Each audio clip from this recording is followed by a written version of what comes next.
Tadi kita ngeliat gambar Pak Jokowi. Ya, Udah dilantik jadi presiden. Kemarin nonton nggak waktu pelantikannya? ya nonton lah. Itu kan momen yang paling berharga, Wah, paling apa namanya fenomenal lah. fenomenal. Gitu. Presidennya?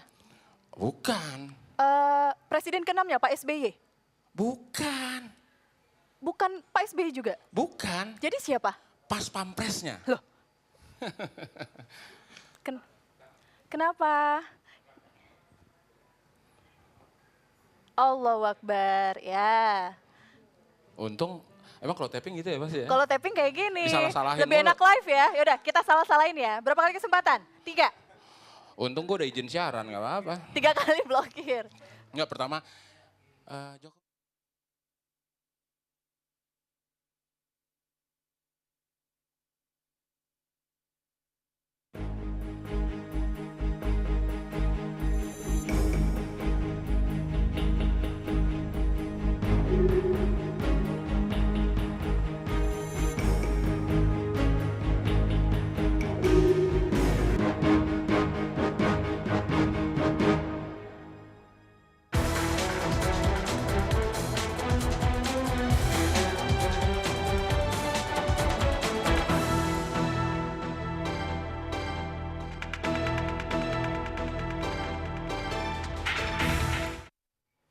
Mas Temon, Ya. tadi kita lihat gambar Pak Jokowi sama Pak JK waktu pelantikan Betul. hari Senin kemarin. Ngeliat nggak, nonton nggak? Ya nonton lah. Wah, Itu kan kejadian yang bersejarah banget untuk bangsa kita. wah. Luar biasa.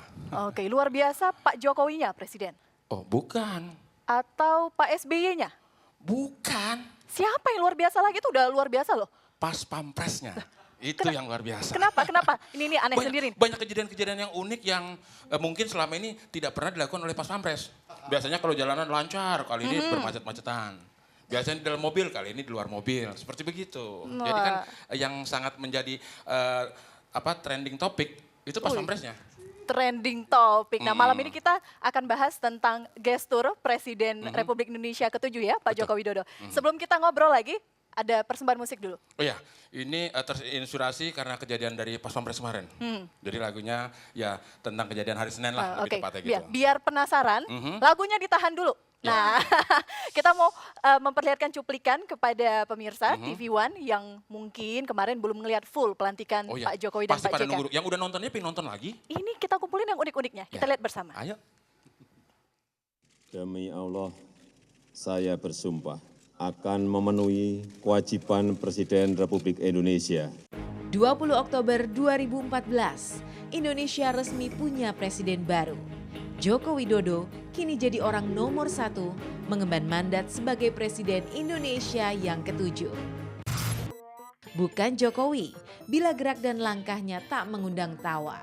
Berbagai peristiwa jenaka terjadi di hari pertama Jokowi menjadi Presiden Republik Indonesia. Sesaat sebelum pelantikan, Jokowi memperkenalkan 3 orang anaknya. Entah grogi atau lupa, Jokowi tak yakin berapa usia pasti sang putra pertama. Ini yang paling gede, Gibran Raka Buming Raka, umur 27 tahun. Hah? 26 atau 27? Hah? 25? Usai mengucap sumpah, Jokowi siap diarak keliling kota menuju Istana Negara. Saking semangatnya naik kereta kencana, Jokowi sempat goyah. Beruntung ada pas pampres yang siap siaga. Dengan penuh peluh, Jokowi dan JK tiba di istana. Jokowi lupa mengenakan peci, sementara JK lupa memakai dasi.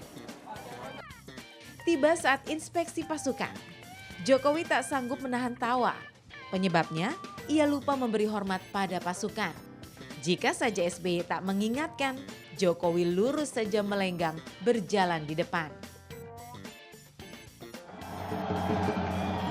Malam hari, seolah tak kehabisan energi, Jokowi berlari ke kanan dan ke kiri, menyapa rakyat yang menyemut di lapangan Monas.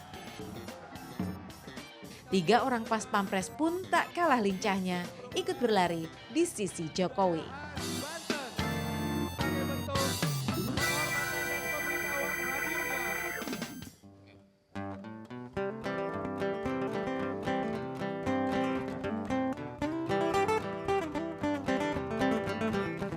Pada hari Senin Jokowi jadi presiden, naik delman istimewa menuju istana, dikelilingi pengawal yang siap berjaga, mengendali kuda supaya baik jalannya. Tukik tak ketik tak suara sepatu pas pampres.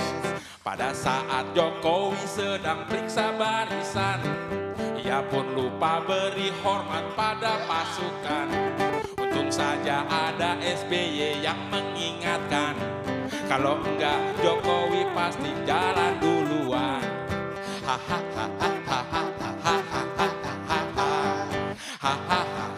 Jokowi menahan tawa. Jokowi datang ke Monas pada malam hari, menyapa rakyat yang sudah nunggu dari tadi. Ia pun berlari-lari ke kanan dan ke kiri. Pas pampres yang jaga Jokowi ikut berlari.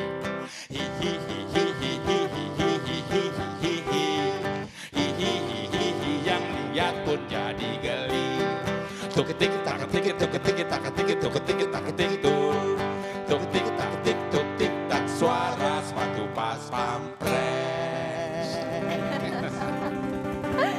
Baik, malam ini kita tidak berbicara mengenai pas pampresnya Presiden Republik Indonesia ke-7 Pak Jokowi, tapi kita akan menganalisa lebih lanjut bagaimana sebenarnya sosok pribadi dari seorang Jokowi.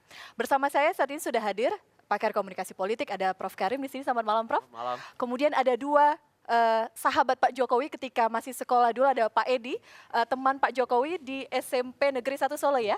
Selamat malam, terima kasih dari Solo sudah jauh-jauh kemari. Kemudian Pak Mahmud, teman Pak Jokowi waktu di SMA Negeri 6 di Solo. Selamat malam, terima kasih waktu Anda ke sini. Saya ke Anda dulu, Prof. Tadi ada beberapa tampilan suasana, cuplikan ketika pelantikan, kemudian pasca pelantikan. Komentar dulu dari sisi komunikasi politik, gayanya Pak Jokowi ini. Ya, gayanya memang unik ya. Oke. Tetapi menurut saya beberapa kejadian itu terlepas dari keunikan Jokowi itu adalah kesalahan. Mengapa saya bilang kesalahan? Kita melihat dimanapun momen pelantikan adalah momen yang glorious, sangat istimewa, berharga dan agung, bukan karena siapa yang dilantiknya, tetapi karena momen itu diagungkan secara konstitusional. Nah, pertanyaannya mengapa itu terjadi kan? Saya yakin itu bukan karena tidak latihan, tapi mungkin Jokowi agak demam panggung karena style dia kan sangat rileks, informal, lalu tiba-tiba masuk dalam suasana yang penuh protokoler, suasana yang penuh latihan kata segala macam.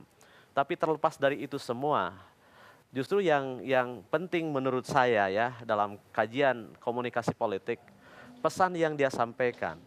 Dia mengulang kata kerja berulang-ulang, kerja, kerja, kerja. Tapi dalam budaya politik Indonesia ada satu kata yang luput. Apa itu? Doa.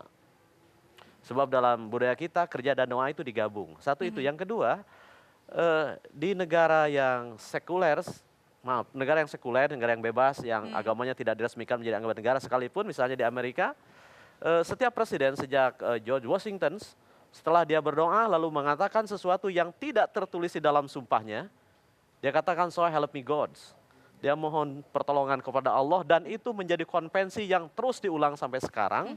Meskipun sekali lagi tak tertulis di dalam doa, di dalam sumpah yang diharuskan di dalam konstitusi itu. Mohon maaf, doa itu tidak harus selalu diucapkan, ditampilkan, bisa di dalam hati? Persis, tapi mengapa harus diucapkan? Karena sang presiden adalah the inspiring man, the inspiring nations.